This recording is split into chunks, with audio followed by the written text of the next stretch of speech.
If you do not want to change, if you do not want to better yourself, if you do not want to break outside of this matrix, if you want to live in your comfortable delusion that they have built for you, do not watch this video. Leave this channel. Because when I step to the game, I rip that shit apart. Do not want any truth, don't want to understand. If you are not here to hear something that's outside of your own mind and accept others' minds and opinions and the way they think for themselves, you do not belong. I'm trying as hard as I can against all of the odds. If you are not trying to be positive, if you are not trying to help create solutions while we discuss the problems and how they got here, you do not belong here. Negativity, hate, disrespect, name calling, those things will not be allowed here on this platform and not in this empire. We are the ones, the true Americans, that want to be free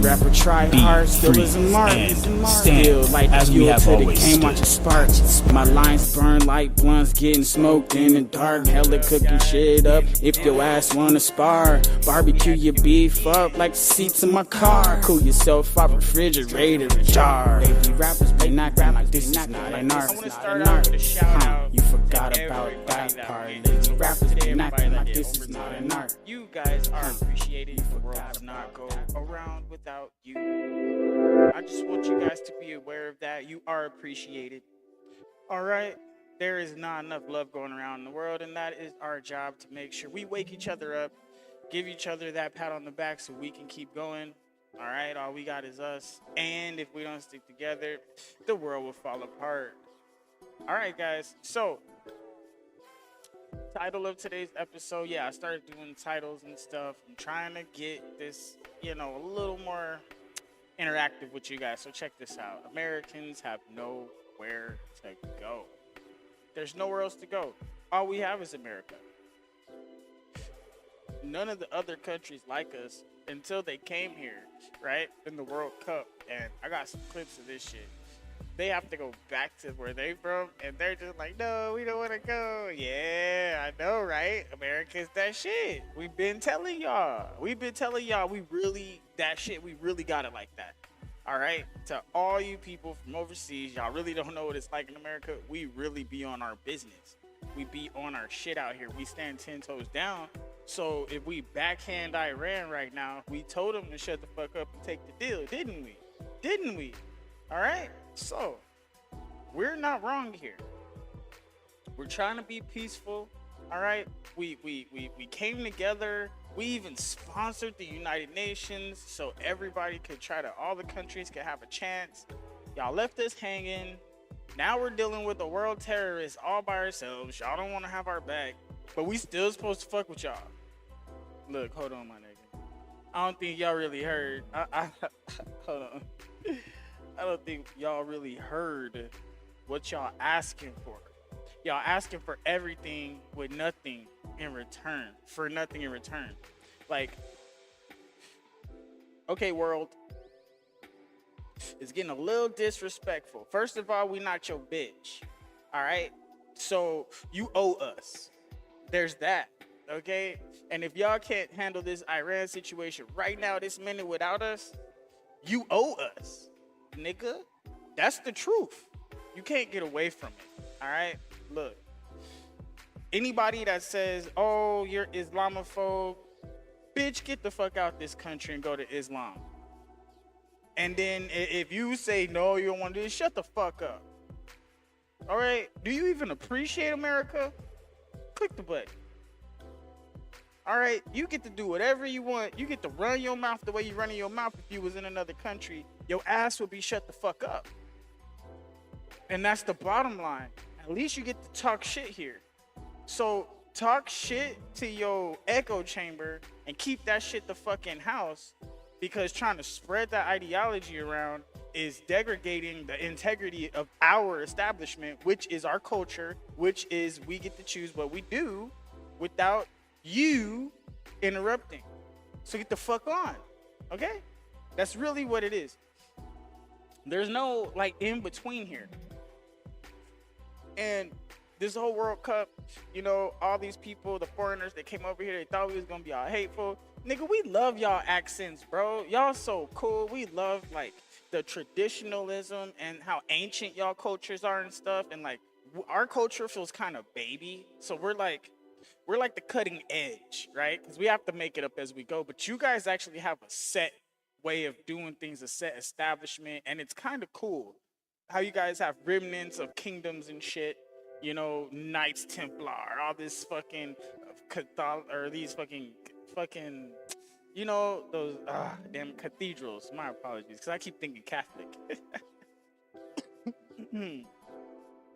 But those cathedrals and shit, and all this different like ancient architecture, that shit is just so fucking beautiful. I love it.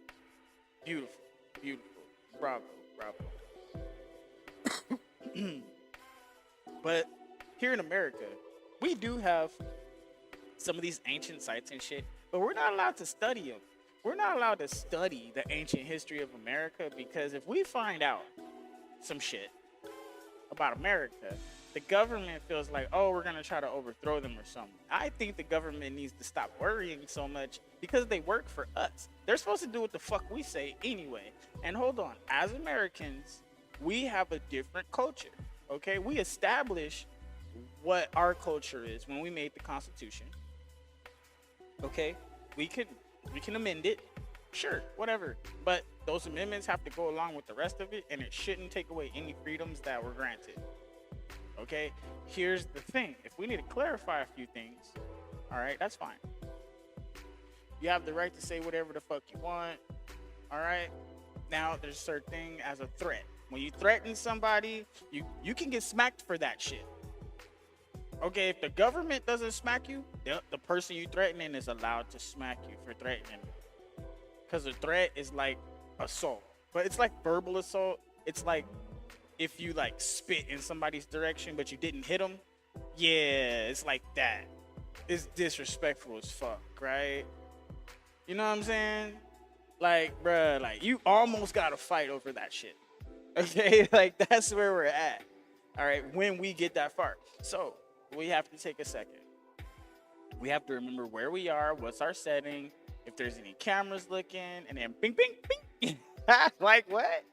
See what I'm saying? Iran, y'all put yourselves in a horrible position fucking with us. Like y'all don't even know how we get down out here in these hoods, and if y'all did, then y'all would know fucking with America is probably not a good idea. Now, what they're trying to do is they're trying to come here, get embedded in our gang systems, right? Get embedded in the white people systems, right? So they can get all this money and, you know, what they have over there, build it over here underneath our cities and underneath our shit. So we have to watch our fucking backs with these motherfuckers think they slick. All right? So they got oil money. Remember that shit. They got oil money, so they could get here. When they get here, they can invest here. When they invest here, they can start building shit. If they start building shit, and then all of a sudden we got all these millions of people like in here, right? But we don't know where they at. Maybe there is some underground built shit. Out of nowhere, all these billionaires or whatever, all these underground bunkers for millionaires or whatever got built out of nowhere. What is this? What is this shit? Are we really looking at our scenario? Guys, come on. Like, let's really look. I'm not pointing any fingers, but all I'm saying is kind of suspicious. Billions of motherfuckers, billions of dollars is lost. We don't know where it went from fraud. Probably hundreds of billions of dollars, if not trillions of dollars, because we are $39 trillion in debt now. So where's all these trillions going, bro? Because I didn't get none. I didn't get not a mil. I could have got a mil by now. A lot of us could have got a mil by now. Out of what? $39 trillion? Let me see. How many Americans is there?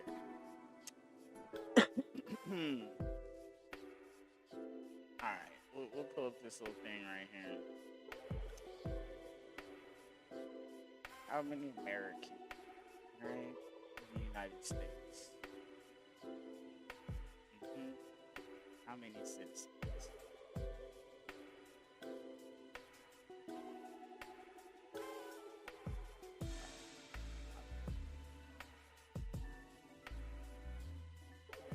How many citizens in the U.S.? Okay, so here's the thing. They keep telling us how many people we have in the United States. That's like 300 and like 342 million to 349 million people in the United States, but we have 318 million to 322 million US citizens living in the United States. So check this out. Where did the other 20 million motherfuckers come from? 27 million motherfuckers is just hanging out. They just they're not even a part of our system. They just kicking it. Like, they not citizens. Okay, fine. We'll give a cool 7 million of them could be from other countries on visas and legit paperwork and shit like that, right? Or you want to give the 20 million. Fine, we'll say 20 million of them are here legitimately. So that leaves another 7 million that we just don't know who the fuck they are. They just chilling. So either way, we want to slice that up. All right. It's not looking too good, bud. Like, what the fuck? Okay, so if we have okay, this is awesome. I think I have a calculator around here somewhere on my screen. Calculator. Hold on, wait a minute. Pretty sure I got a calculator on this screen. I wanted to try to share it. Shit.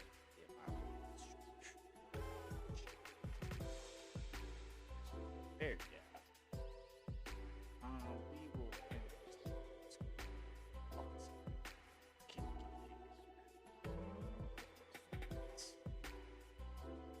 Alright. Now, we do have our calculator, which is cool. We have a calculator.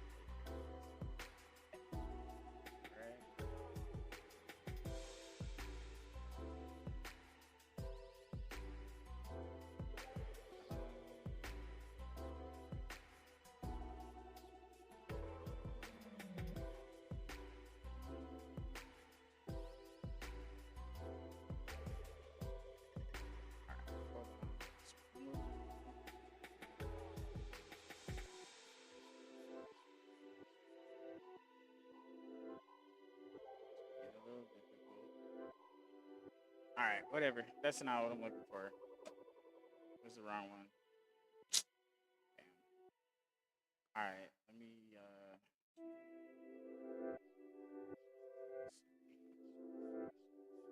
There we go.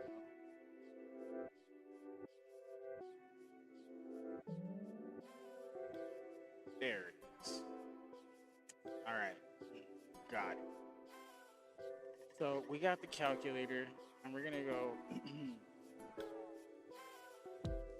with it's 39. What's our date? Hold on, I gotta pull it open one second. All right, so we do have a debt.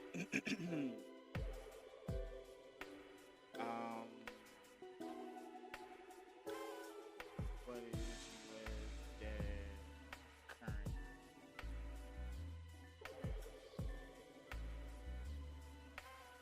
Okay, yep, it did go up. I thought it was 39.5 trillion, but it's 39.46 trillion. So it will be 39.5 trillion. All right, so this is the calculation we're trying to make because we need to figure out, we've just figured out how many citizens we have in America, right?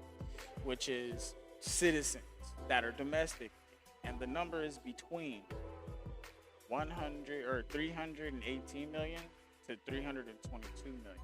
So, I mean, we could just say 320 million just to average it out. All right. So we're taking the current debt, which is $39 trillion and some change.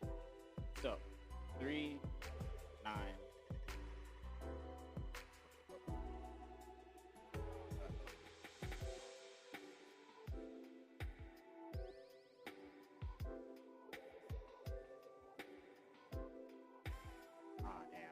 My shit just froze up on me, which is ever fun. Alright, let me clear this real quick. Alright, we're going 39.46, right? Now that's trillion. And we're just gonna go ahead and I guess we should add some zeros. We'll go 1, 2, 3.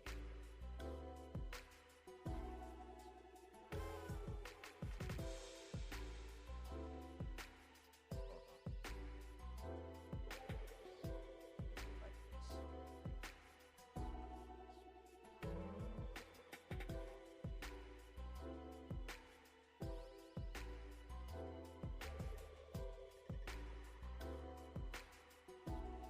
Okay, gotcha.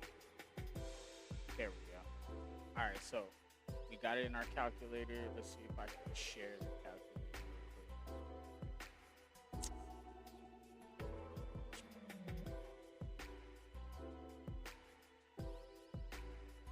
All right, let's see.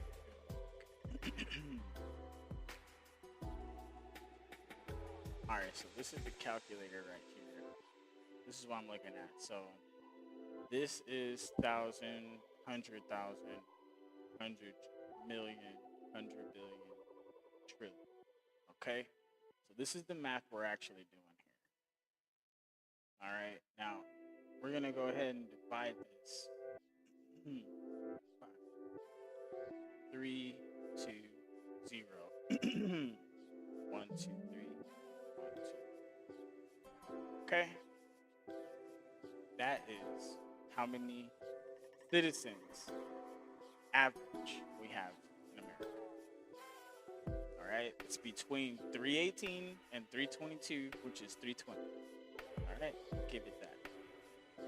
Okay, but we have 347 to 349 million people in the United States. So there is 27 million people unaccounted for. Just that's our rough math. Okay, or at least they're not citizens. So when I say unaccounted for, how many of those are registered and here legally? Now that will be a different question. But right here, this is the main point. Equals. That's how much money per person we would have had. This is how much money per person we're in debt. Okay? This is how much money per person we're in debt. If you had that much money right now in your life, would you be able to change your situation? Would you be able to be good? Would you be able to like make that work and like literally like be able to continue to grow from there without like fucking up? Would you be able to like pay off a portion of your house? Like would that clear all your debt that you have right now? You know, this is the number per person that this is our debt. Okay? We just did the math.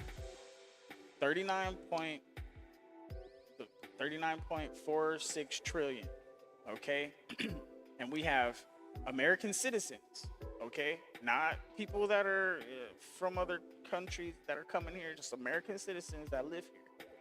Okay? 320 million. And when we divide that and do that math, this is how much money per person we're in debt. If you made that much money a year, would you be good? Real talk, would you be good if you made that much money a year? Would you be able to catch up on all your bills, afford something, build something real with your life? Because it seems like they're borrowing off of us.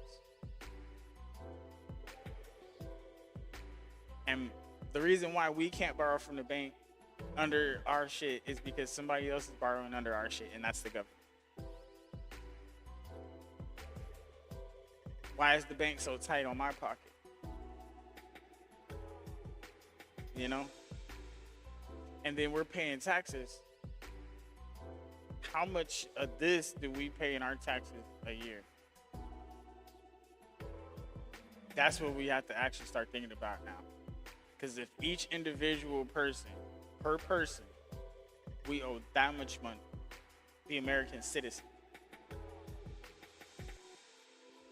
If we all had to pay this off today, could we do it? Could you pay off if this is how much you're in debt because like boom, this is your person, would you be able to pay this off? How long would it take you to be able to pay this off right here? This is where we're getting. This is where we're really getting into the meat and potatoes, because this is the amount of money that you owe, that the government's trying to pay back. And if you paid them this much money, they'd be able to pay off the debt on you. And if each person paid this right here, our whole debt would be gone. This is our debt right here. It can get a lot worse. And this is per person.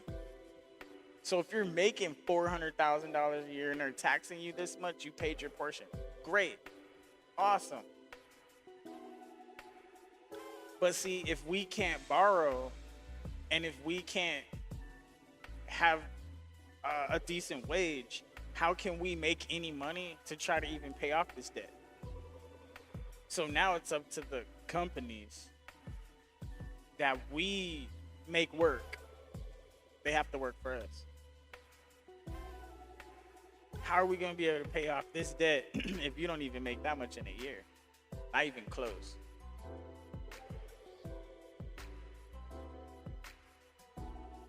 Most of us ain't even making half of that. Real talk.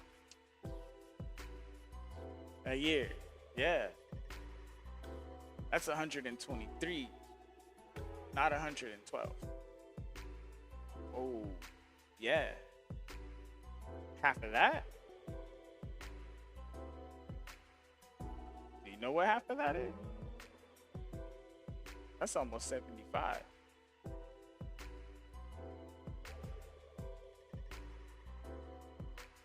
$75,000 a year, and then you have to work 2 years to pay this off. See what I'm saying? So this right here, this is the problem. We're in debt. Oh yeah, we could borrow to pay off our debt, but then we'd have to pay off that debt. So you can't get away from it. You have to get out of the hole. Okay? How do we get out of the hole? We have to make money. And if our country ain't making more money than we spend, or if we're not reinvesting back into our country more money than we spend, how can we make more money off the country? Because remember, the government is making money off of us by taxing us. And that's why this is here. Because this is how much money per person our government owes. If you could pay yours off right now and give it to the government, they could pay off their debt, but they probably wouldn't. They'd probably spend it on something else. This would never go to the debt. None of the money that we give them goes to the debt. If it did, we wouldn't have any debt. It's only, well, now it was 35. It was 37. Now it's 39. Okay? We can say it's only 39. We bring in 5, 6 years, we could pay it off. 6 years. 8 years. If you want to get technical. Okay? And that's if we don't spend money on anything else. And whatever money is circulating needs to circulate. That means we need to, what? We need to have the companies paying those dues. The companies, the ones that have made all of the money and stripped away all of the wealth, the ones that are moving all of the wealth overseas, so they can't be taxed by you, Mr. Government. Those are the guys we need to make sure if they're going to do business here, then they need to go ahead and take care of the people so the people could pay the taxes then. And if they're not going to take care of the people, then why should they be allowed to do business here? What are they doing? They're just extracting from your country government. They're just extracting from your citizens government. They're just doing you dirty, government. They're getting around you. They're extracting all of the wealth that you need from your citizens, for your citizens, for their protection and their well-being. And you're allowing these companies to get away with doing you dirty. Now, here's the thing. I'm not saying take their shit. Nah, that's not fair. You can't just take their shit. That's not cool. See what I mean? But you can moderate. And that's like, hey, since all you want to do is extract wealth, you can only extract up to 25%. And we'll even give you a better deal. We won't tax you for that 25%. But the other 75% must remain in the company. And that goes first and foremost to paying livable wages to the people that are making you all this money. Okay? And now that millionaire has to think, do they like this structure where I can get 25% of all the money I make tax-free in my pocket and I can just walk away and let the company handle the company? Because if there is an allowance, or if there's a way to give and take, you know, where everybody has a benefit, that's going to be better. People are going to be happy. They're going to give you a better service. This is one of the things that we have to take into consideration. Who is actually making sure your company's running? All right.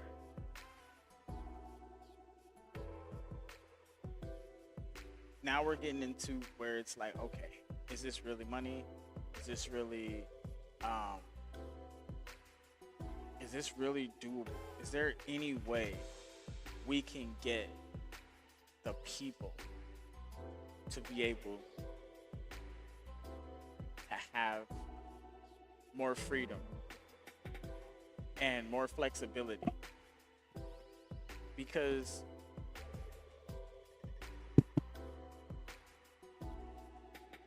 hold on.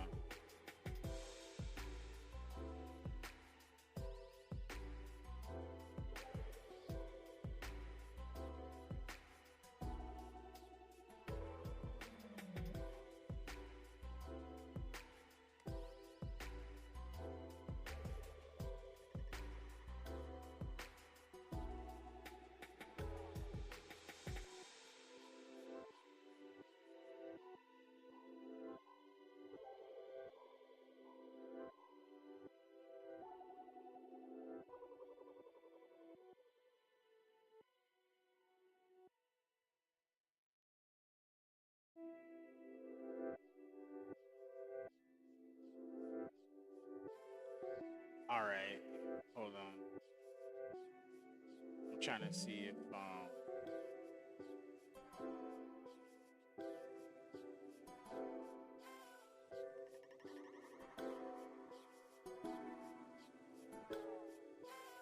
all right.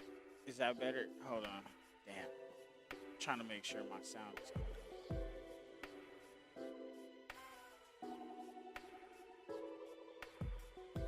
Okay, hold on. I need to reset. Hold on.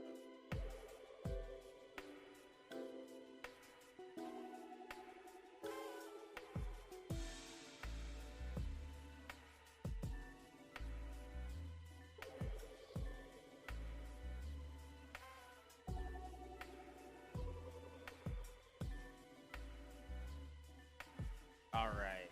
Hopefully that's a little bit better. Feeling like my mic is a little bit low today. So I didn't really damn, I didn't check my mic. I didn't check it when I first came in, so it's like I'm a little lagging right now on it. Hopefully you guys can hear me pretty good. I don't know.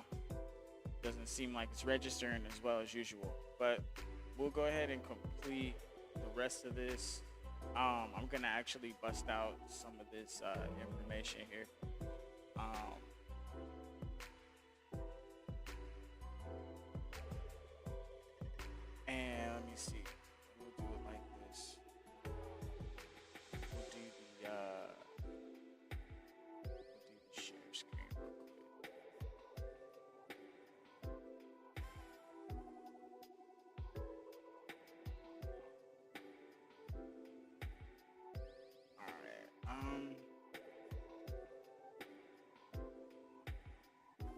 guys probably know what's up with this and stuff.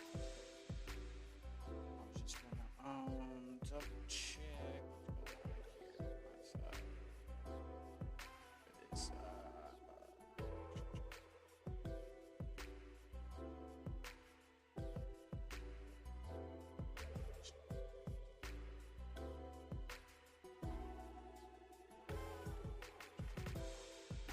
All right, let's see. Now we gotta go help people customize and save hundreds with Liberty Mutual. Where's the golf cart? All right, so we're about to watch this right now. This is a tribute to America right here. It's so crazy how these other people, they come over here to our country and now they don't want to leave, and now they can see. They're cracking jokes. I thought it was funny. Somebody was like, "Oh, yeah." Now they can see why those people come over here and they don't want to leave. It's just like, nah, really, you gotta go. Like, it's crazy. Like, Americans forget how awesome America is. I don't know why they forget that. But America is legit, bruh. America's legit. Real shit. So anybody that doesn't like America, I'm sorry. I'm sorry that you feel that way. I wish things were better for you. America deserve and are owed an apology, and I'm going to say sorry on behalf of all the countries outside America and their media and the narrative they paint about America. We owe apologies to America because their football stadiums are so much better than ours. This is the Dallas Stadium and it is absolutely incredible. England's just beating Croatia. What if Europe was wrong about America all along? What if the country they were told to fear became the place they couldn't bear to leave? During World Cup 2026, thousands arrived expecting chaos, coldness, and disappointment. Instead, they found kindness, freedom, food, laughter, and strangers who felt like home. And now the hardest question is not why they came to America, but why going back feels so painful.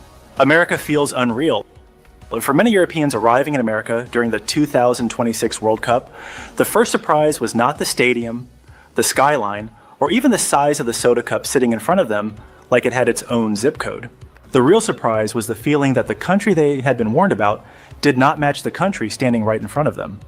We owe America a huge apology because America is nothing like what the media tells us. America, you've given me one of the greatest moments in my life. This is the best World Cup of all time. I've got to say, collectively, we owe the USA an apology. And when I say we, I mean the entire world. Guys, I think we owe you a big apology because what we think America's like is exactly not what it's like. Back home, America is often introduced through its worst moments. Turn on the news in London, Paris, Berlin, Amsterdam, or Copenhagen, and the United States is usually shown through arguments, crime footage, political shouting, or some dramatic headline that makes the whole country look like one giant emergency room with a flag outside. After a while, people start thinking they already understand America before they have ever smelled barbecue smoke outside a stadium or heard a stranger in Texas call them buddy after knowing them for 12 seconds.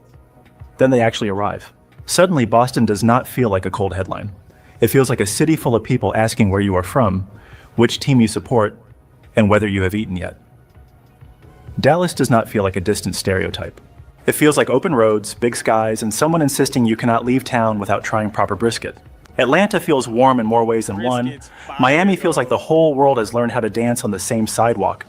And New York, even with all its noise, still has that strange American habit of making a visitor feel like the main character for a few minutes. That is where the first emotional turn begins. Many Europeans did not arrive expecting perfection. They arrived expecting tension. They expected people to be distant, suspicious, maybe even rude. Instead, they found Americans smiling, joking, giving directions, offering restaurant tips, asking about accents, and treating World Cup visitors like guests at the biggest neighborhood cookout on Earth. American hospitality is on another level to the UK. In the UK, when you want to get served by someone in a shop or a restaurant, this is what I love about Americans. You are just so friendly, just so friendly. I mean, I'm sure you can get your... This is not what's happening in America, but then you go there and it is the chillest place in the world. Everybody's super friendly, and that doesn't penetrate the European media. For an American, this may sound ordinary. For a visitor from a place where strangers usually respect each other by staying politely separate, it can feel almost unbelievable. In Paris, a random conversation on the metro might make people check their pockets. In Berlin, public friendliness often arrives with paperwork and an appointment. In London, eye contact on the tube can feel like a social experiment nobody agreed to join. Then America walks in wearing sneakers, holding a tray of wings, and says, "You guys need anything?" That small cultural difference explains why so many visitors became attached so quickly. They were not only impressed by America's size or convenience, they were moved by how available life felt. Everything seemed open, loud, bright, generous, and strangely easy to join. The stadiums welcomed flags from everywhere. The diners stayed open late. The sports bars had enough screens to monitor NASA and 3 soccer matches at once. Even the grocery aisles looked like they were built by someone who feared a family might go home without options.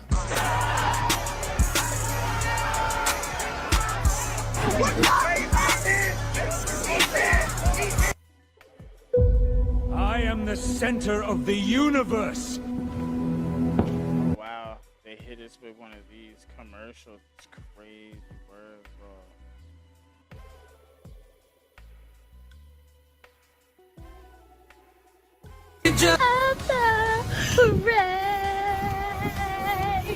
She's only been on American soil for 3 hours. This is why leaving became emotional. America gave them more than a trip. It gave them a new argument against the version of the country they had been sold. They came expecting a place to criticize, then found a place they wanted to defend. And once that happens, the flight home starts to feel less like the end of a vacation and more like being pulled away from a story they were just beginning to understand. The smile spell. The funny thing about America is that its most addictive feature is not always the thing people film first.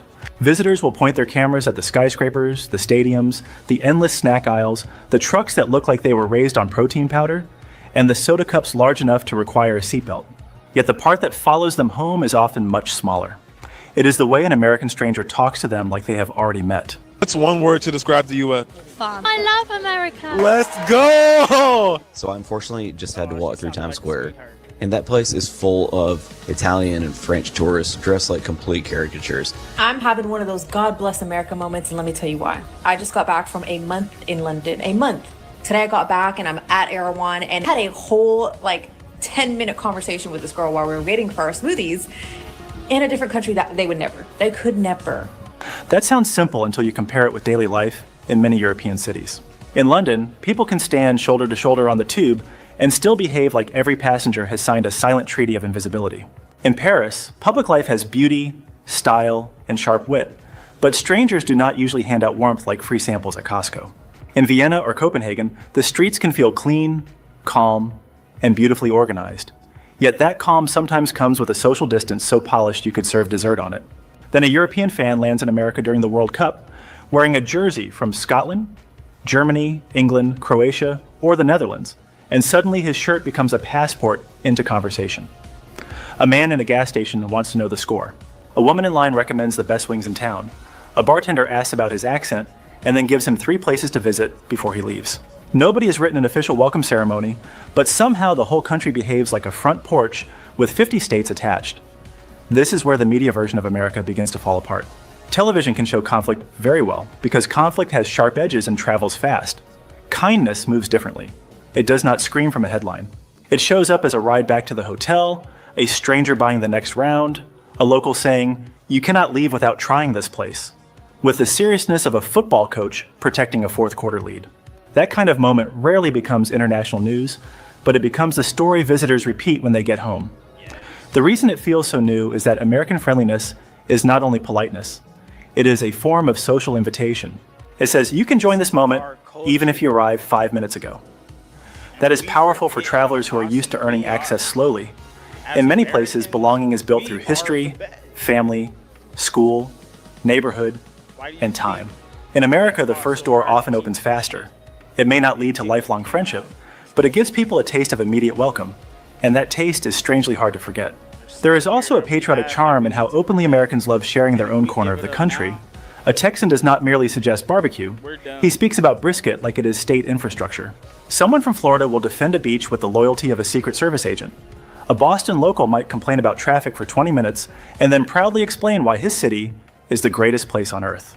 This mixture of teasing, pride, generosity, and local obsession is deeply American, and visitors can feel it even when they cannot fully explain it. That is why so many Europeans leave surprised by. And when they say, oh, if any of these Brits say, oh, you're just like us, nah, they've only been in New York. They go to other places, they know it's different. The people more than the places. They expected a country full of arguments and found a country full of introductions. They expected cold distance and found strangers who made room for them in the conversation. The smile was not a decoration, it was the doorway. And once they walked through it, America stopped being a scary headline and started feeling like a place that had been waiting to say hello. The choice trap. America does not usually win Europeans over with one grand speech about freedom. Sometimes it wins them over in aisle 7, somewhere between the peanut butter, the cereal, and a bottle of ranch dressing that looks far too confident for a salad sauce. Free samples? Yeah, man. Coming here every day.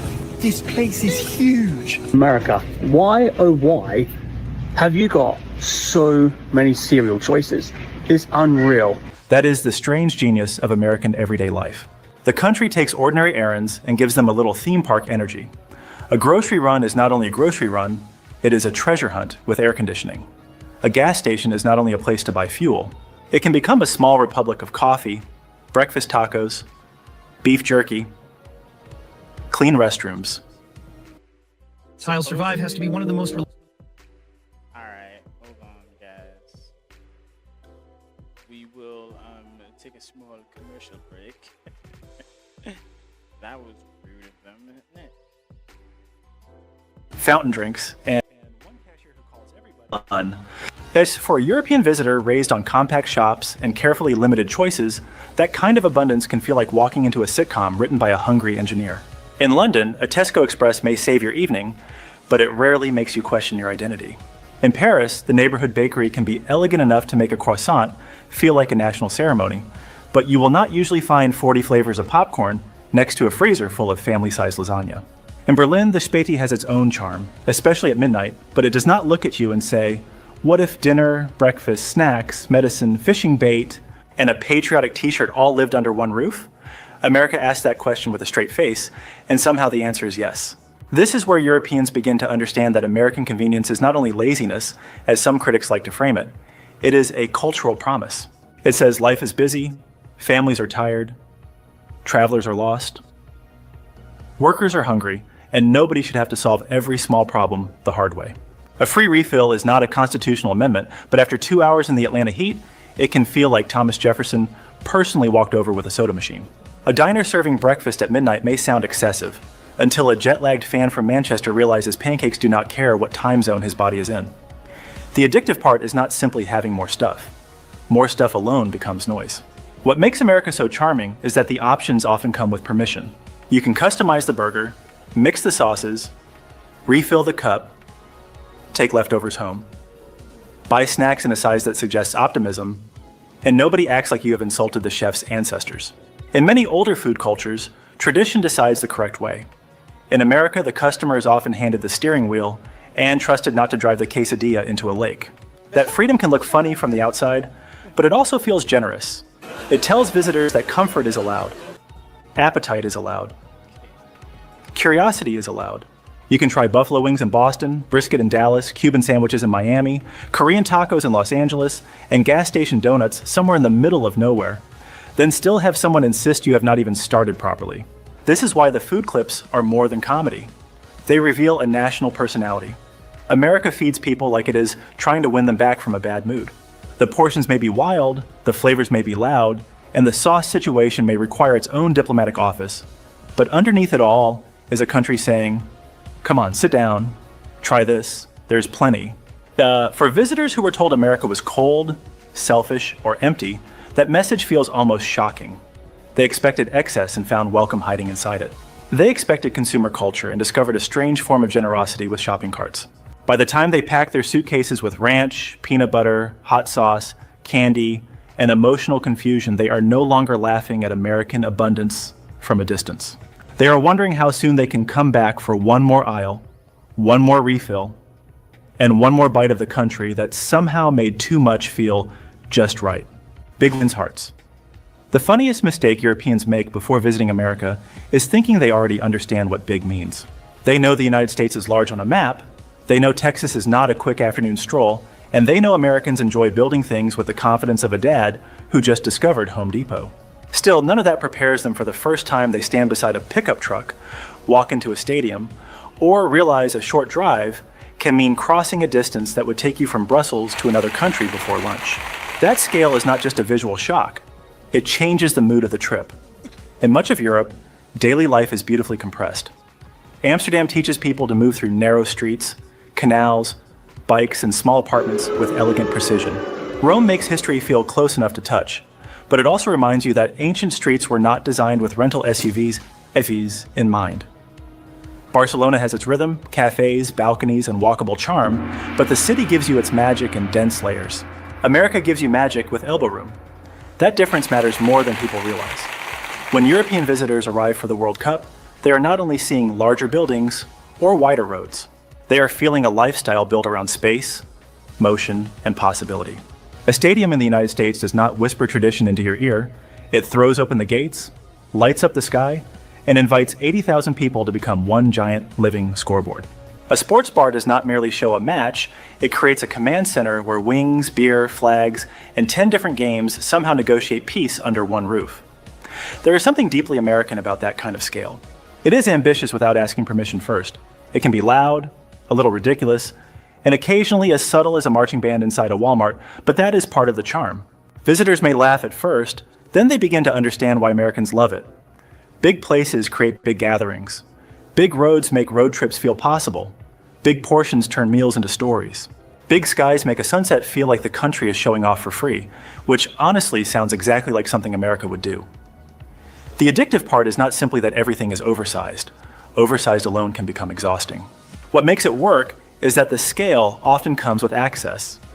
In many European capitals, beauty can feel precious because space is limited, parking is painful, and old cities must protect what time has left behind. Dang, they hit us with another commercial, guys. My bad. All right. But this is one of the reasons why I asked the question, do you appreciate America? Because a lot of people don't understand what we really have. And I hope this video is helping point out a few things that is so awesome about our culture, that our culture is still new. 250 years is still pretty new as a culture. Like, we're newer than Israel for sure, right? So we gotta remember, we have a specific place in this. And we come from a derivative of the European style because they came over here with those type of principles. But there's also a bridge of Christianity, because you know how the Catholics were Christian and whatnot. So it's like they took the best of Christianity, the best of, the European stuff, and then they took the best of the native survivalism that came with being here, and they mixed it all together, and they gave us a livable solution to the problem. Okay? Now, the reason why this is such a defensible area is because there's a whole ocean between here and there. The journey is hard and rough. Nowadays, technology got better, so the ocean is closing, which is why the conflict is seeming like it's such a huge thing.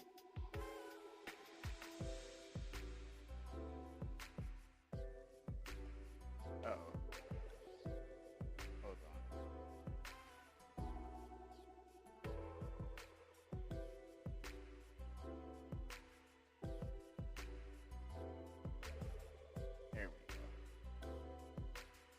In America, a family can pack a cooler, load the kids into the car, drive for hours, stop at a gas station that sells hot food, clean restrooms, sunglasses, and suspiciously emotional beef jerky, then keep going toward a beach, a national park, a stadium, or a cousin's backyard barbecue.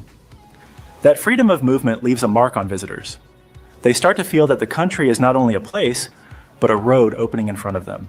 The media may have shown them an America full of problems, but the journey shows them an America full of doors. Every exit sign seems to suggest another town, another meal, another conversation, another view worth pulling over for. That is why so many people become strangely sad when they leave. They are not only leaving tourist attractions behind, they are leaving the feeling of room.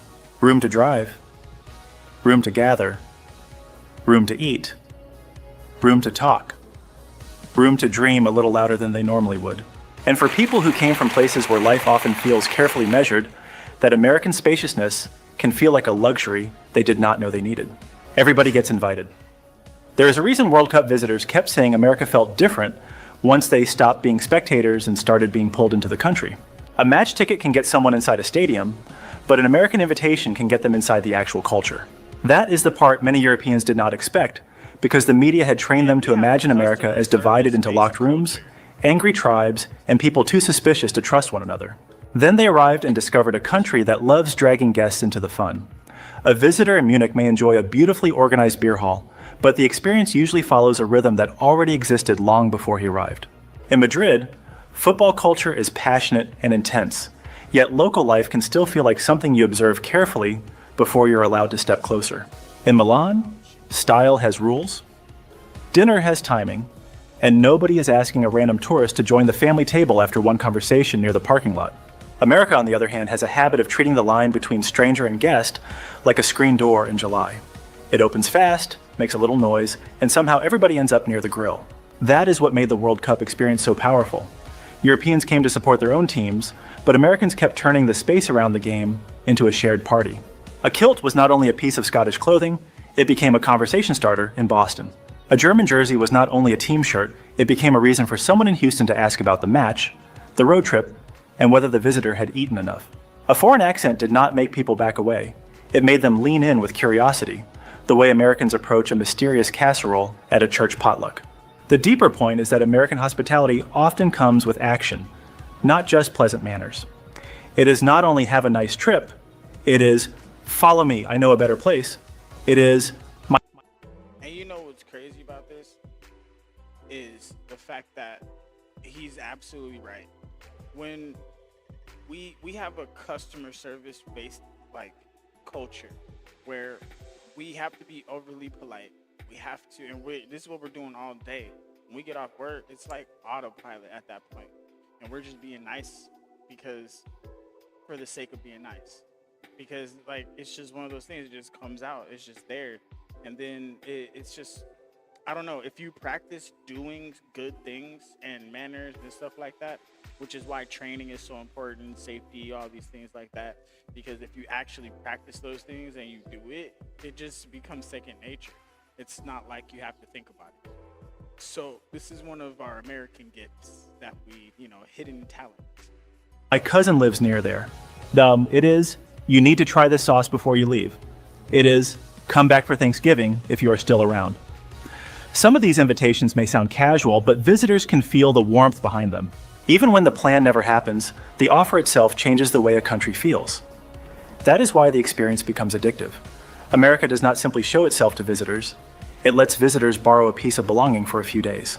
They can cheer beside strangers, sit at a crowded bar, get folded into a tailgate, be teased about their accent, and laugh with people they may never see again. For many Europeans, that is a rare emotional luxury. Their cities may be older, denser, and more elegant in certain ways, but America has a special talent for making public life feel available. A patriotic American watching these reactions should recognize something precious here. The country's greatness is not only in its landmarks, military strength, economy, or famous inventions. It is also in the everyday confidence to say, come with us. That spirit turns a visitor into a participant. It turns a football tournament into a memory of human warmth. It turns a place they were told to fear into a place they suddenly miss before they have even packed. And once someone has been invited into America instead of merely shown America, leaving becomes much harder. They are no longer flying home from a destination. They are flying home from people who made room for them, and that kind of welcome has a way of following you across the ocean. Maybe the biggest surprise was never America's size, food, or stadiums. It was how quickly strangers became memories. Europeans arrived with warnings, left with stories, and carried home a country warmer than the one they were told to fear. So tell us, what is the America visitors should see? All right, so I just wanted to show that real quick because the optics are amazing. It's time to actually appreciate America. People are forgetting to do that. America's awesome.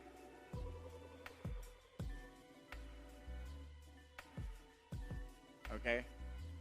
It's literally one of the best countries. And when I say one of the best countries, we have to think about, like, what is America? Like, what does America have to offer? Where else would Americans go? You give me, go ahead, put it in the chat or whatever comments if you're watching this later. Look, what other country is really awesome to go to where you can live there and you're cool if you're an American?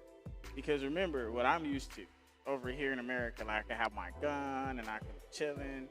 You name a country where I could literally become a citizen, have my gun, my house, and chill, great community, stuff like that. Pick one. I dare you. I dare you.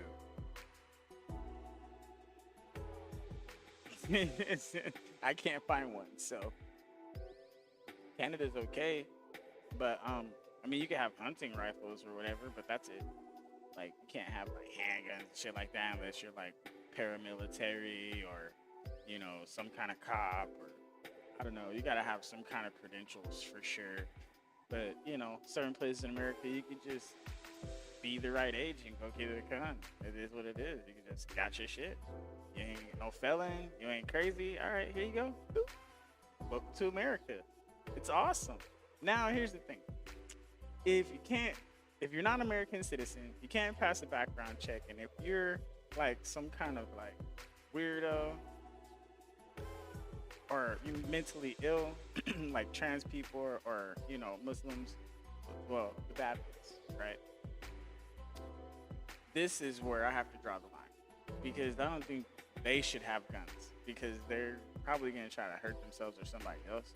Because if we look at the pattern of how things have been, they're the ones that are doing most of the hurting people. Now, you know, crazy kids that are getting bullied probably shouldn't have a gun, and bullies probably shouldn't have guns either. So we need to clean up our schools a little bit at that point.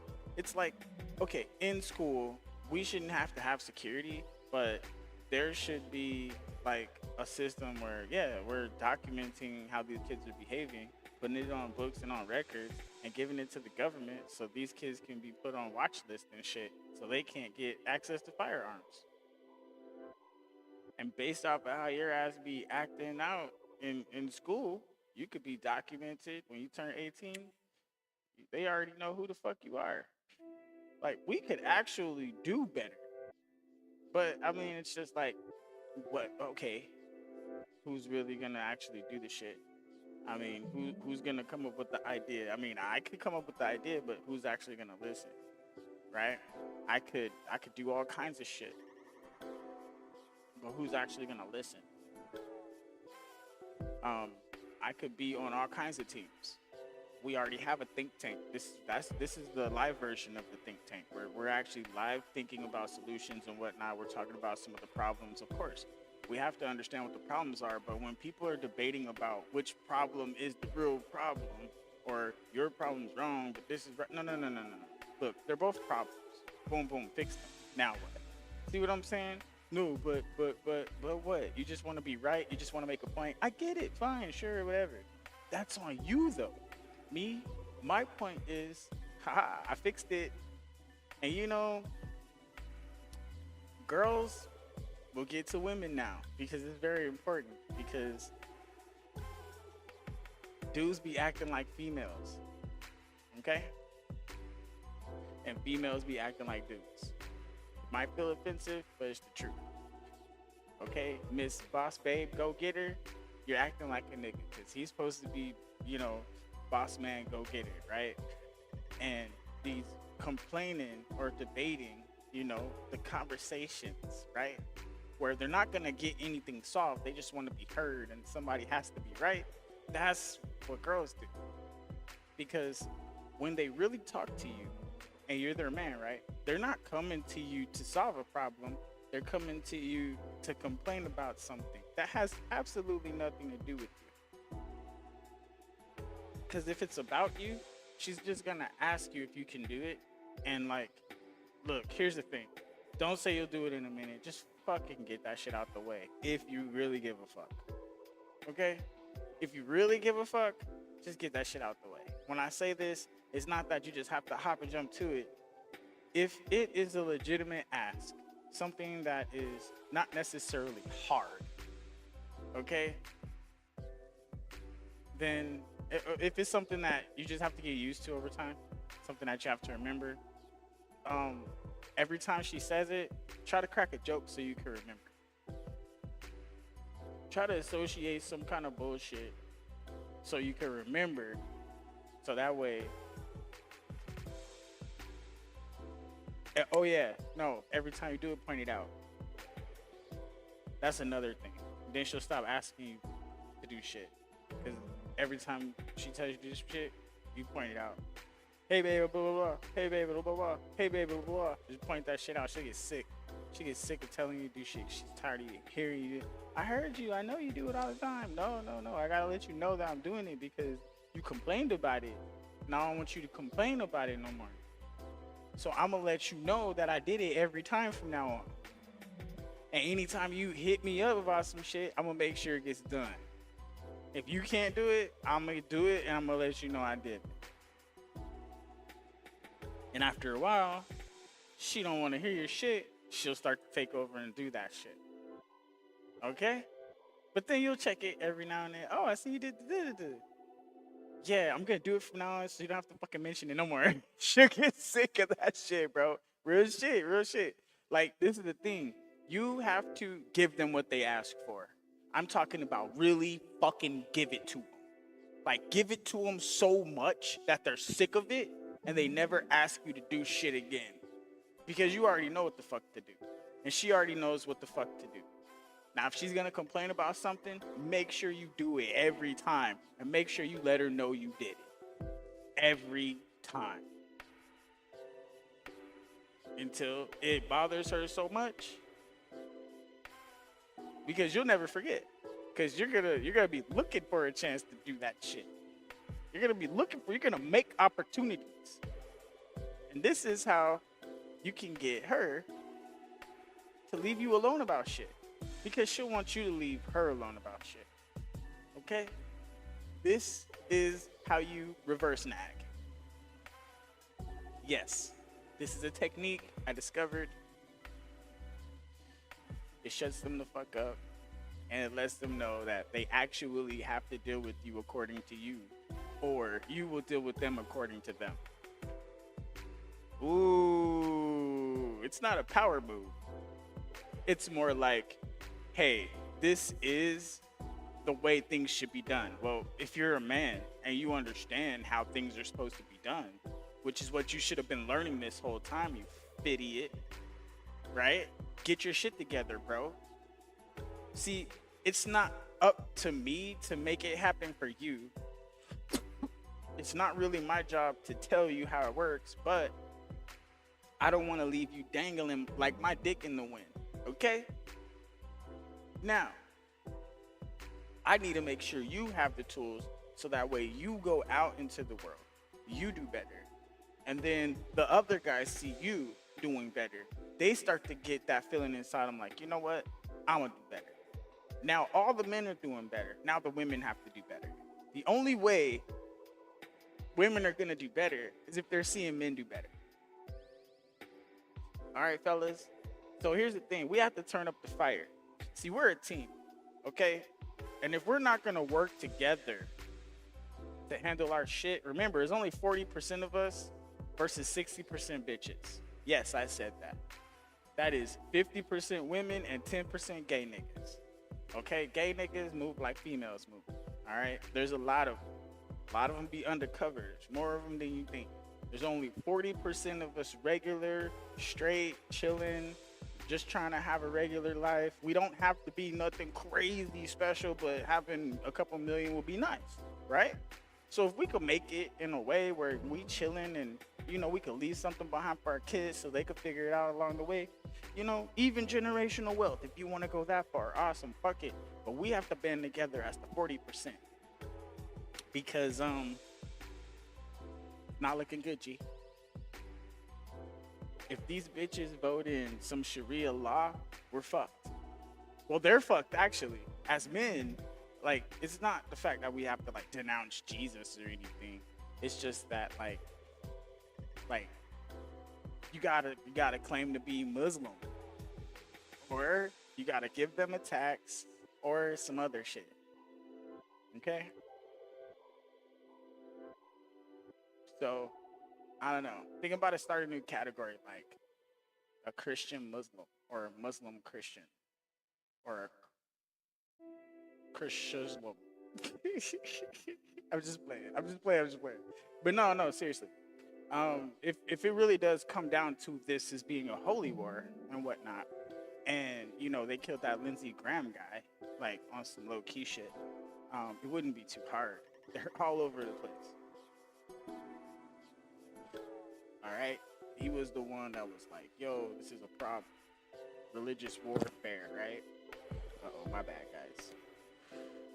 But if that's the case, and this is actually religious warfare, and we're the last Christian nation because they're killing all the other Christians overseas, and every other country's getting taken over by Islam, including the UK. Shit. Like, where else do we have to go as Americans? Like, where else? They cornered us, guys. And then they're trying to take over Canada. What? I think we need to get our asses up to Canada. I need all you niggas up north to hit the border real quick and just, like, you know, go get another house or a wife or some shit. And, like, become Canadian and, like, vote. I need y'all to go Canada. Okay, because we shutting these cartels down, but I need you guys to go to Canada, and I need Canada to stand up and fight against this Islamic bullshit. Because if we have to blow you guys up, you're not gonna like it. You guys are not gonna fucking like it, Canada. Canada, get your shit together before we kick your fucking ass. Like, for real this time. Last time we let it go because, you know, it was like the Brits versus the French. We're not British anymore. We're American now.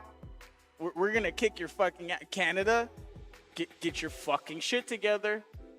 Canada, this Islam shit's not gonna happen. Fucking get your shit together. Oh, we're gonna slap the shit out of New York. Oh, New York's gonna get their ass whooped. Oh, for this shit. What?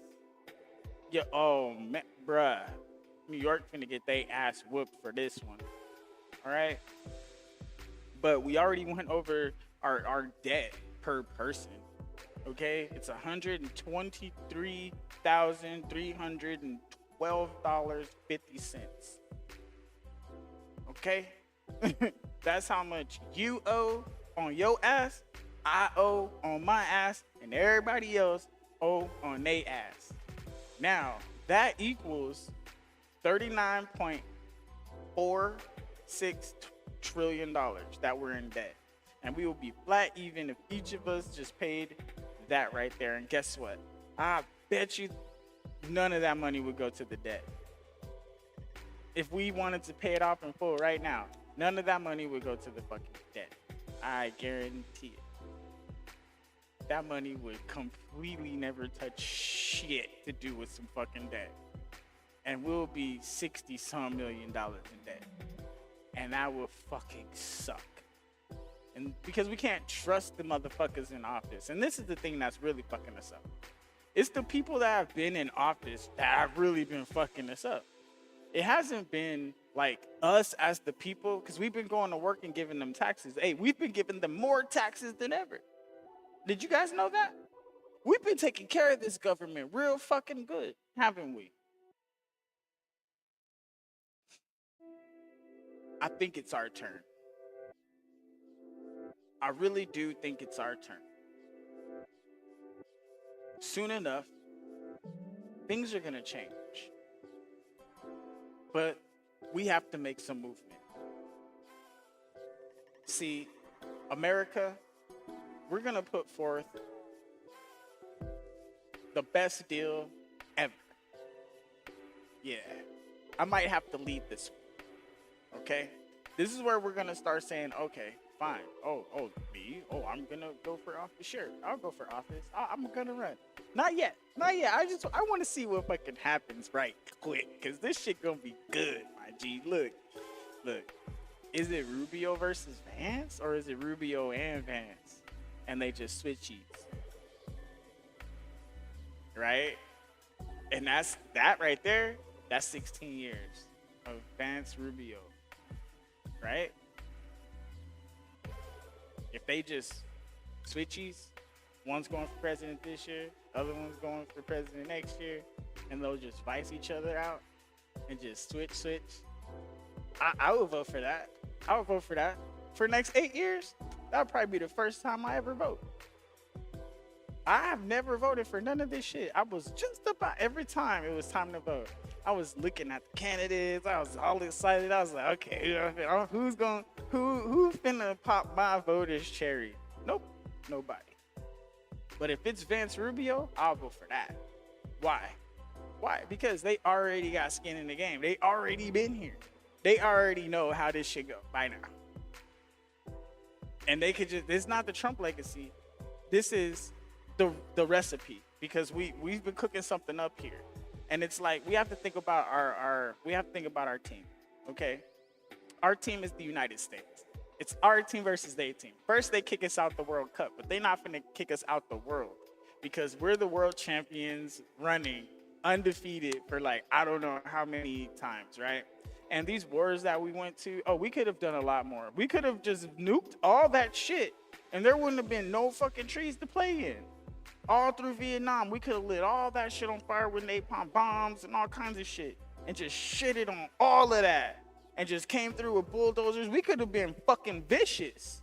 But no, these motherfuckers don't have people like me in there thinking for them. Because if y'all want war, the fucking war? Bruh, like, this isn't no fucking brainer. Why do you think they have roadside bombs, bro? That's fucking basic rudimentary bullshit. Like, you never go in the hood, and they could just mark designations, roads people don't go. We're out in the middle of the fucking desert. We don't even know where the fuck we going. We got dropped on some undisclosed location, and we're driving up on this random road. We have no business. Who knows what it at? Bruh, look. There's things that we call intel, right? How do we get intel? Right now, we get intel off of social media. We get intel by spies. When I say spies, that means you have to actually train a guy. A real person that's from here, that loves America, that was born there, that knows their language, that grew up that way, but loves America and all the freedoms and really is patriotic. That's the kind of person you have to send in. Okay? But at the same time, you have to have relations in that area with people that actually want to see revolution. Serious people, capable people. So that means you would have to send somebody undercover.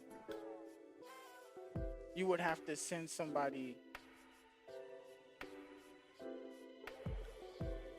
that, or now we have equipment, tiny little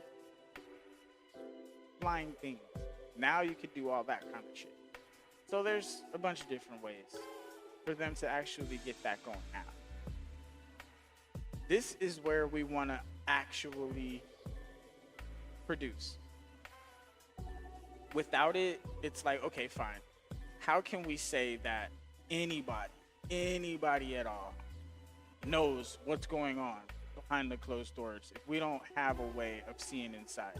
If we don't have a person, if we don't have a connection, if we don't have a computer virus or some sort of technology in there, a drone of some sort, you know, we would have to investigate in many different ways, especially if we don't necessarily have access to that country. So we'd have to use allied countries, right? We have to follow the psychology. The psychology is what's gonna get us to that next level. Because if we're not looking deeper into the mind and how to actually get information, then how can we say we understand what's going on in Iran? Okay? Oh, Israel has the information, blah, blah, blah, blah, blah. Fine. Israel has the information. Cool, whatever. So we just gonna rely on Israel and then y'all wanna talk shit about them? The fuck do you, what? How does that make sense? Okay, let's rewind that shit, right? Right? Right? Rewind that shit ASAP. Yo, that's crazy. Sit down somewhere, bro. That's wild. They don't even know. They're not seeing the objects that are in front of them, because remember, there's an objective. All right? The objective is the noun you want to get. So what is it? No nukes. All right, bet. How's that gonna work if they say that they about to kill everybody and we get nukes because we supposed to be able to have nukes and this is Allah's land and we're the Islamic regime, we're the Islamic Republic of Iran because we hijacked this country and we beat some people across the head and we killed a bunch of them and they're not taking it back because all praise to Allah type shit. So that's what they're saying. Right? That's fucked up. Okay, me, I'm Christian. Awesome. When I say Christian, anytime somebody says Christian, that means they have to say Christ Jesus, the heavenly, what? Son of the Father, one with the Father, right? In the Father, Father's in him, he's in me, I am in him, I am in the Father. What? Type shit. Okay, this is where we get to go. This is where we get to go. Adopted and grafted in. All of us Gentiles and all of us lost tribe, right? Lost tribes. We got a chance here. Stop being all black this and black that. Now I slap the dust off you. And next thing you know, you're looking like a white man. I mean, look, they smacked MJ so hard he turned white. Stop playing with me, son. That's probably a whole different dude. Like, I'm not going there with y'all though. Robot chicken. Oh, I miss robot chicken. Oh man, I miss robot chicken. Man, life was different back when I was like a kid, right? And then, bruh, like, if you do not appreciate America, bruh, get the fuck out. Like, just bye, Felicia. Just I go out the frame. Like, America is awesome. America is like the best, bro. Like, it's so cool, it's so big, it's so fun, it's so like everything. But like lately, the people are getting so fucked up in the mind from all this media shit. Turn off the TV, turn off all this shit. Go outside, touch some grass, guys. Me, I can't go outside. I don't have anywhere to go. You know, I got my workout shit in the house. People got that, whatever. But I walk around a little bit. I'll just go out there just to be out there. It's weird though, you know. Especially like if you're like by yourself, just being outside to be outside. You have to like have a mission or a goal. And it's like maybe I should just go to like the park and just walk around in the park, just to walk around in the park, and then hop back in the whip. You know. Or maybe I could just, you know, go for a run, right? Like, like, you know what I mean? And then just limp back. You know how it is, right? You're getting older is a little different. So I've been working on my stretching and stuff. Definitely one of the things that you want to do as you get older, because I don't know what it is. It's like your tendons will get you know how a chicken, you see how a chicken's arms like that? It's because the chicken always keeps its arms like that. If the chicken would stretch its arms more and keep trying to flap its arms, it would, the tendons in its arms would get stronger and it'd probably be able to fly. And this is one of the problems with chickens. They don't try to fly a whole lot. And if they kept trying to fly, and remember, they're born on the ground. It's not like they're born in a tree.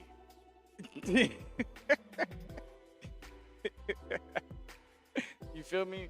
If that chicken was born in a tree, it would be, you know, practicing those wings like since birth and stretching them things out all the way to the tips of the feathers constantly, pretending to soar and trying to practice as the wind blows. That would be the best thing to do. And chickens, they do the dinosaur thing because they're not constantly trying to fly. They're on the ground already. They're born that way. So they just get used to being on the ground. That's why certain chickens, they can fly a certain distance because they practice. They don't know how to glide in the air because they were born on the ground and all they know is the ground.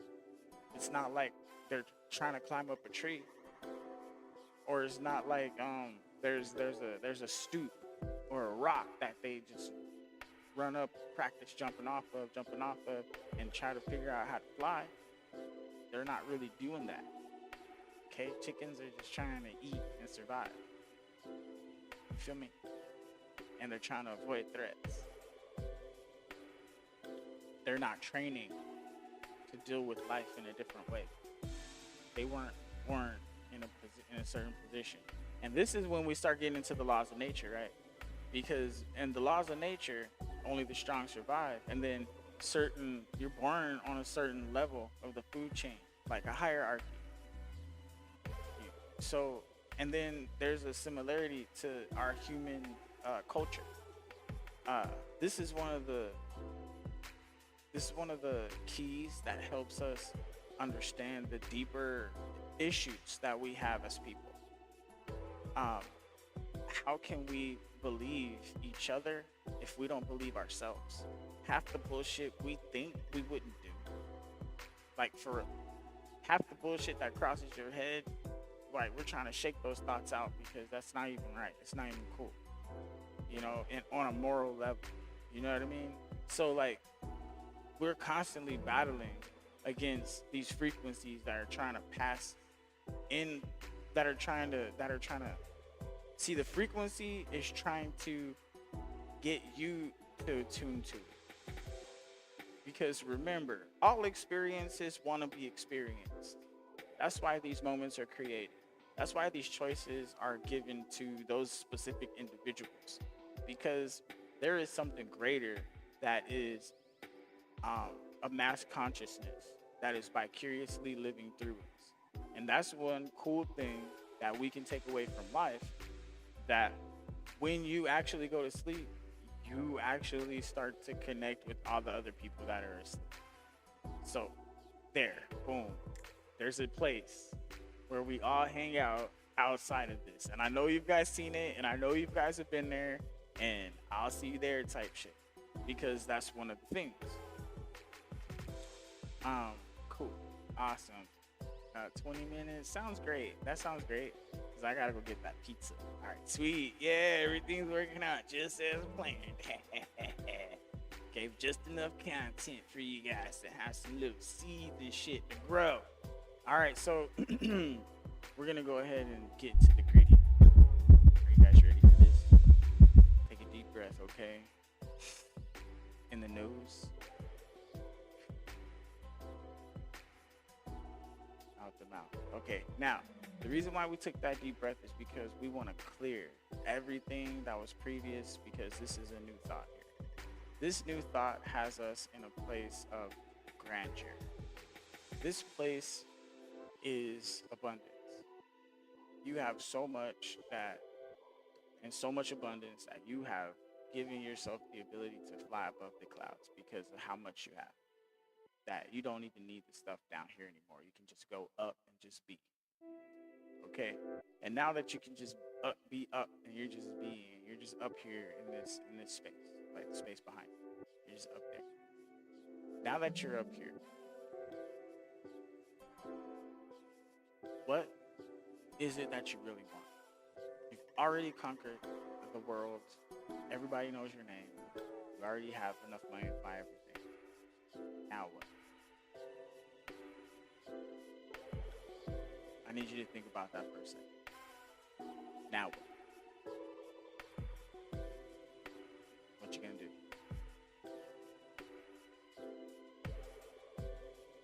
Okay. If you're a guy, you're probably gonna go find a girl. Or try to get as many girls as you can. Whatever. Whore. And yes, men can be horror mongers. You're a horror monger because they say that, you know, Myron Gaines, he would say something like, oh, we're not the whores, we're the horror makers. Yeah, that's a horror monger because it's like you're looking for horrors. You're even willing to make horrors just for the sake of horrors. Because what comes from you, okay, well, that's what's in you. You're a whore. That's what comes out of you. So if you make a whore, then you are a whore. I mean, the apple doesn't fall far from the tree. I mean, the logic follows. So it's like you're the ultimate whore. You're the man whore. You're the leader of whores. The man whore is a pimp, right? Right? So, I mean, whatever. So, Myron Gaines, it's like, fine, you got it, right? But that is that. Now, we'll say what? Candace Owens. Oh, I love this one. So, Candace, I hope that you are okay. I hope that you had the baby okay if you're pregnant right now, or last time I heard you were pregnant again. So I hope you're doing well. I hope you take some time off and like be a mom, stay home. And the reason why I'm saying this is like get off for a little bit, disappear for a second. This is your chance to just not say nothing and just, hey guys, I'm gonna take a break and be my kids and my family for a little while and just get in touch with God, and I'll just be back at an undisclosed time. Boom. Promise. That's gonna get everybody off your ass for a while. We'll forget about Candace. They'll be waiting. And the minute you come back, bitch, you're gonna be the hottest shit ever because everybody's gonna try to look that shit up. Candace is back, oh my God. Like that, trust me. Just disappear right now. You'll come back. You'll sell more merch than ever. Just the fuck appear. Okay? Really study, really formulate what you're gonna do. Come back with some good ass shit, bitch. That's the best way I could tell you. Okay, I wish all the love for you. I hope God does his thing and whatnot with you. And girl, go take a break. Take a load off. Get the fuck out of here. Okay, that's my advice to Candace Owens. I hope you take that well. I hope that, you know, don't take that disrespectful. Me and you know, we're about the same age. It's okay. You know, I'm older than you probably, but it's okay. Everything's fine. Okay? It's one of those things. Just go get some rest, woman. Okay? You've done enough. You've done as much as anybody can do for this. Now let everybody else take it from here. We're gonna take the weight off of you. So you can go and be a mom and just spend some time a little bit. You've made plenty of money. Your husband's rich. You guys are awesome together. Just go be a family for a little while. Get your stocks and dividends and cryptos together and like write a fucking book. And then just come back with Candace on fire or some shit, bitch. Like, get your shit together, but I need you to disappear for a little while. And this isn't your best interest and everybody else's best interest because they'll forget about you. They'll be looking for you. Everybody's gonna be waiting for the new Candace shit. And like I said, drop a book. Don't come back for like 3 or 4 years. And then Candace Owens. What? Candace Owens? What? And then just everybody will come back. You'll be like, yeah, like 3 years. Yeah, you'll be good. 3 years, solid. That's that. Come back in 3 years, solid. That gives you plenty of time, and like, you'll be solid. That's a real good. That's some low key shit right there. Candace Owens gone for 3 years. Oh, everybody's gonna want to interview. They're gonna want to hear what the fuck, because you just disappeared. Okay, maybe not 3 years, maybe 2 years, maybe 1 year, something like that. 3 years is like that sweet spot. You can get away with it and come back and still be relevant. But if you go any longer, there's gonna be a whole like presidency and all this other shit, and you don't need to be involved in all that. You need to make sure, because this is the most important time for your kids. You have them all back to back pretty much, so teach them what the fuck you've been talking about, because like you're relevant, and this is your chance these next 3 years to teach them. And as the other ones are getting to that age where they're getting into that high school and shit like that, they'll be prepared. Because baby girl, you're gonna get like 40 and like, you know, I'm talking like 50. It's gonna hit real quick, like, believe me. So just be your mom right now and then come back and talk your shit. And the reason why I'm saying that is because you need to protect the children from this. You need to protect yourself from this right now. And all the shit that's finna fucking fall out right now on this shit. Just like I said, just do your research, get your shit together, write the book, come back in like 3 years. All this Charlie shit will be over with. And then you can be like, I told you so. I told you so. But anyways, we'll move over to I don't know. Anybody else want to talk some shit? Right? Who else? Right? America's awesome. Real shit. But Americans don't have anywhere else to go. The reason why we don't have anywhere else to go is because, hey, we're American. Apparently nobody likes us, right? So where the fuck could we go? And this is the only Christian country. And if you're gay, then this is like the only place you can be, really. Because if you go to other places, they'll probably kill you. Women are pretty much sex slaves and trafficked in other countries. And you guys are just, if you don't have a man that's strong enough to protect you, your ass belongs to whoever. Like, it is what it is. That's the life those females live out there. It's not something that the women here have to experience because we protect them. The police protect them. And they want to defund the police. It's crazy work. Okay? Now, the police get away with certain shit because they're the police. I mean, it sucks, right? That's why you got to be cool with the police. Like, if you can make them laugh and shit, because they have long-ass days, long-ass hours. They ain't happy. Some of them do 24-hour shifts and shit, 12-hour shifts, 16-hour shifts, and all kinds of shit, bro. Like, it's hard being a cop. They got to do with all y'all crazy asses all the time. And y'all motherfuckers do some wild-ass shit. So, we have to make sure that, you know, this is taken care of. How can we say we give a fuck if we're not giving a fuck? And then if we're having taxpayers pay somebody else to give a fuck, like the police, why take the money away from the people that give a fuck? Because who you gonna call? Like, who you gonna call when motherfuckers start fucking with you? Oh, I got my gun. Okay, because you American. But if you was in another country, there ain't nobody, G. They don't even got guns. The government took y'all shit because they don't want y'all to be able to overthrow them. Shit's illegal. That's why everybody got machetes and shit. And I got a katana, sword, whatever, bro. Like, but these officers be having some choppers and shit.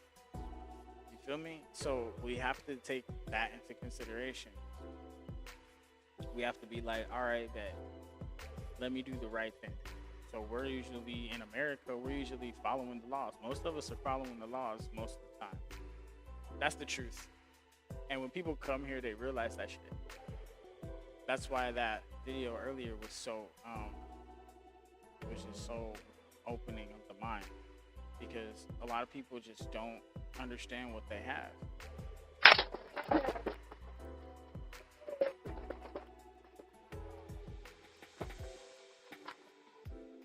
They don't get it. And it's one of those things, like, how could you understand what you don't know? If you don't know it, right? And then somebody points out you don't know it and you're acting like you do. Is that a thing? So I would concur that I think we have done everything we were supposed to do today. I appreciate everybody for coming. Shout out to everybody that had overtime today, everybody that went to work. You guys are appreciated. You guys make the world go round. You're doing the work nobody else wants to do. Anybody that has a job, you pay taxes just like I did. That's what's making sure everybody else gets to eat. They're taking advantage of it and taking it for granted, but I appreciate you for doing it. It's a thankless job. And at the end of the year, if you do your tax returns, that's good. That's good. You know, I hope you get what you need to get and shit. Anyways, last thing I would say is keep your head on a swivel. We need to protect this America, this American idea, the ideology of being an American, which is why Americans, when you look at it, what does American look like? Oh, you think of a white boy? No. You can't really think of what an American looks like. That's not what comes to your head as a white person. No. Everybody here in America looks like everybody else in the world. Because you can come here and become an American. And that's the beautiful part about what we have here. But if you're not going to integrate into what our society is, because they fled those places. So let's not make this place like that. Why would we do that to ourselves? So we need to have common sense, and we need to make sure we're not being belligerent with our privilege, because we actually have privilege over here, and it's as an American citizen. If you're not an American citizen, you don't have these privileges. That's the truth. You're actually fighting to get these privileges because you're still under the sovereignty of whatever nation you came from, and we can kick your ass back anytime you're talking that shit. So keep your fucking head down, get your shit done, and if you really want to be one of us, fucking be one of us. Be cool, be chill. This is what we do, but don't come over here acting out, trying to hurt our women and doing all this crazy shit. Oh, you getting your ass beat. Fuck all that quirk shit. If y'all let this nigga out on the street, whoop they ass. Any foreign dudes that's out there that's doing all this nasty, mean stuff, oh yeah, it's time for them to get their ass whooped. We need to give them an incentive to, hey, y'all shouldn't be out here. It's not a fucking hate crime, bro. You doing some weird shit to some little girl, bro? Oh yeah, within this nigga. Just like everybody, just like anybody else, bro. What the fuck? I don't give a fuck what your religion is, bitch. Nigga, that shit don't fly here. Cause the fuck? Like, and that's the shit we need to really be on. We need to remind people that this ain't no fucking game. And you're not gonna be doing that weird boo-boo shit. Because this is y'all kids that they doing it to. And nobody wants that to happen to their kids. And we need to stand for our American shit. I don't give a fuck. You ain't no racist. That shit is just ignorant. It's wrong. It's rude as fuck. Whoop that nigga ass just like anybody else. I don't give a fuck what your race is. I don't give a fuck where you from. I don't give a fuck what your religion is. If you fucking up around here and you do some shit to my peeps, that's touch fade. What are you talking about? That's anybody, anywhere. What do you mean? That's America. What are you talking about? That's on America. I put that on America. That's how it is here. Get your ass whooped if you want to. So everybody in New York with all this letting these Muslims bully you, I don't give a fuck what their religion is. Whoop their motherfucking ass. I don't give a fuck. And split, just like old times, bro. It's just gonna be a fight. What'd you say, nigga? Just hit that fool. Get off the fucking street. You driving by, trying to drive around them, fucking go a little bit faster. Oh, swing open the door. Get out the street, bitch. And just keep going. Man, fucking ruin these motherfuckers. Let these niggas know this is America, bro. You ain't supposed to be playing in the street. Kids don't play in the street. The fuck's wrong with you? That's the problem. And we gonna shut that shit the fuck down, right? All right? Team America in this bitch. Fuck yeah.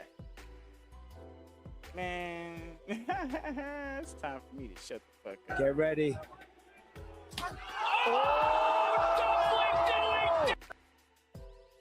I say tonight, members of Congress, the state of our union is strong.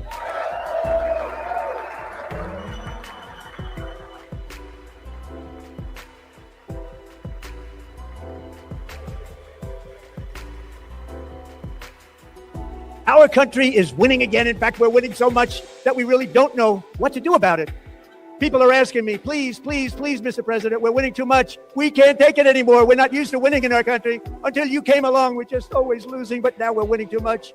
And I say, no, no, no, you're going to win again. You're going to win big. You're going to win bigger than ever. And to prove that point, here with us tonight is a group of winners who just made the entire nation proud.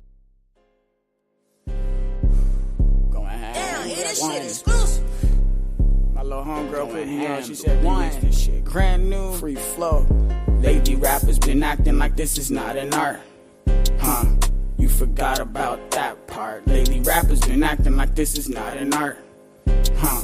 You forgot about that part. Lately rappers been spitting like they ain't got a heart. Because when I step to the game, I rip that shit apart. My evolution with the Gyarados from Magic Carpet. I ain't finished shopping till the whole world is in my cart. When you fucking with me, you choose a role and play your part. Beneficial functionality, you gotta drive you smart. Emotion to reality, always feel this hard. Only if the universe keeps dealing shit cards. I'm trying as hard as I can against all of the odds. Pushing as hard as I could is what got me so far. But what are my chances of actually reaching the stars?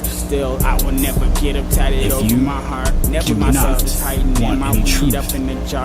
Don't want to understand. If you are not here when it comes to the game, I'm an eagle, you're something that's outside of your own mind and accept others' minds and opinions and the way they think for themselves. You do not belong. Your favorite rapper tried hard, still is a mark. If you are not trying to fuel to the game, be positive, my if you are not trying to help create solutions while we discuss the problems and how they got here, barbecue your you do not belong here. Negativity, hate, disrespect, name-calling, those things will not be allowed here on this planet, and not in this empire. We are the ones, the true Americans, that want to be free and stand as we have always stood.